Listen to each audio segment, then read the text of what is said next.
Bismillahirrahmanirrahim. Assalamualaikum warahmatullahi wabarakatuh. Alhamdulillahilladzi anzala al-Qur'ana minasy-syifaa'i wal mu'minin. Wassalatu wassalamu ala sayyidil mursalin. Amma ba'd. Pertama dan yang paling utama, marilah kita bersyukur kepada Allah Subhanahu wa taala yang telah memberikan kita rahmat dan nikmatnya kepada kita semua, sehingga kita masih bisa menghirup udara segar tanpa mengeluarkan biaya sepersen pun. Dan sebagaimana firman Allah di dalam Al-Quran surah Ibrahim ayat 7, la in syakartum la azidannakum wa la in kafartum inna adabil lasyadid. Barang siapa yang bersyukur atas nikmatku, maka akan kutambahkan nikmatku kepadamu.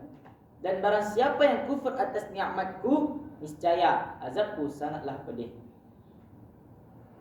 Dan tidak lupa pula kita ucapkan kepada seorang pemimpin yang tidak pernah dipimpin dan seorang pemegang amanah tidak pernah berkhianat, yakni Nabi Muhammad sallallahu alaihi wasallam. Baiklah, perkenalkan, nama saya Firdaus. Saya dari Ibadur Rahman Boarding School yang singkatannya IBDS. Saya berasal dari Kota Duri, Provinsi Riau.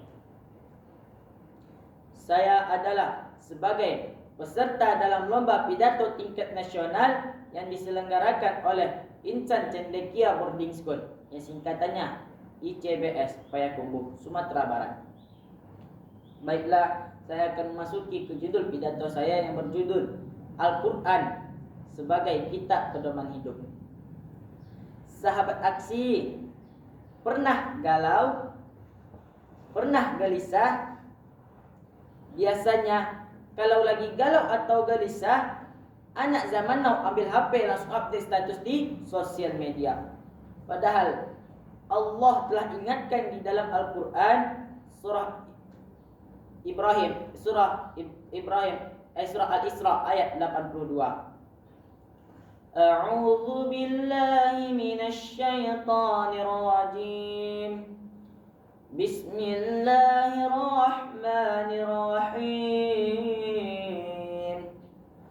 Wa nunazzilu minal Qur'ani ma huwa shifaa'un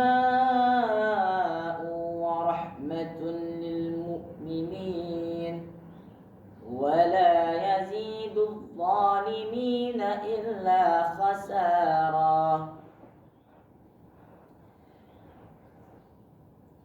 Sahabat aksi, dalam ayat ini disebutkan salah satu fungsi dari Al-Quran adalah syifa, yaitu obat bagi penyakit.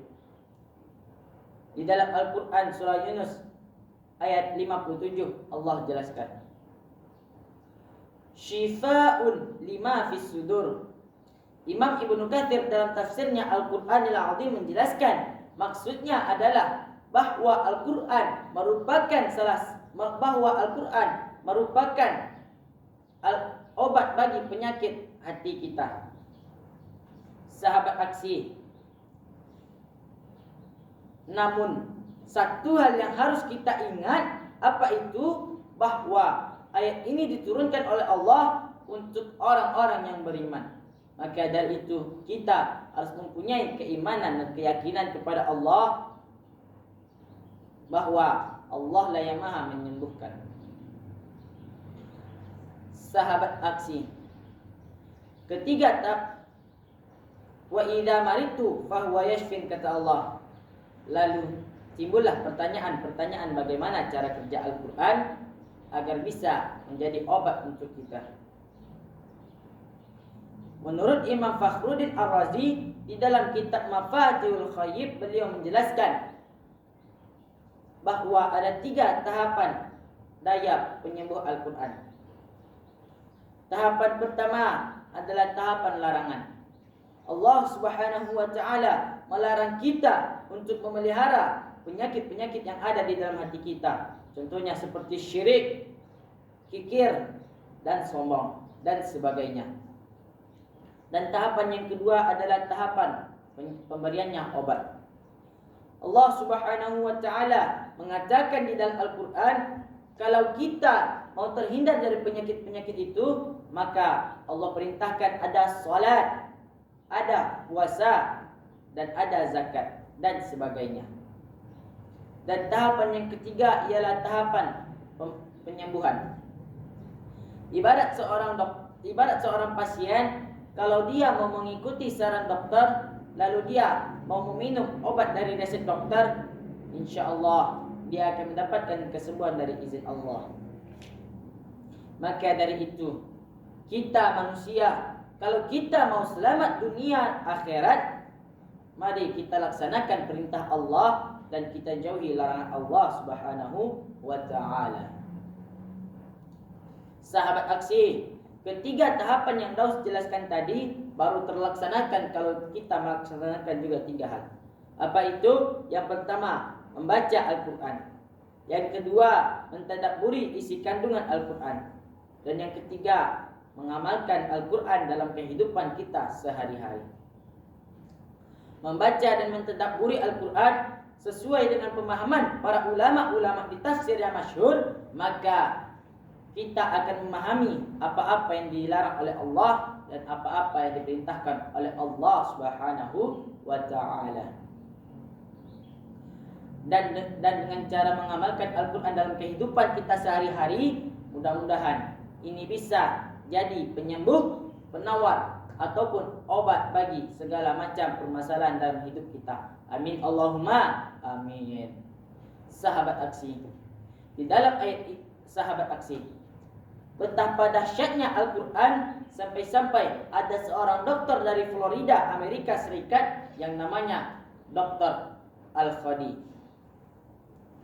Dia menjelaskan bahwa Al-Quran itu 97% dapat menyembuhkan penyakit dan ketenangan jiwa kita. Subhanallah. Maka dari itu, natijahnya mari kita cintai Al-Quran agar Allah cinta kepada kita. Mohon maaf atas kesalahan dan kekurangannya. Kalau ada sumur di ladang, boleh kita menumpang mandi. Kalau ada umur yang panjang, boleh kita berjumpa lagi.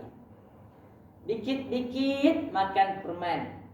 Yuk cintai Al-Quran men. Nasrun minallahi wa fathun qarib wa basyiril mu'minin. Wassalamualaikum warahmatullahi wabarakatuh.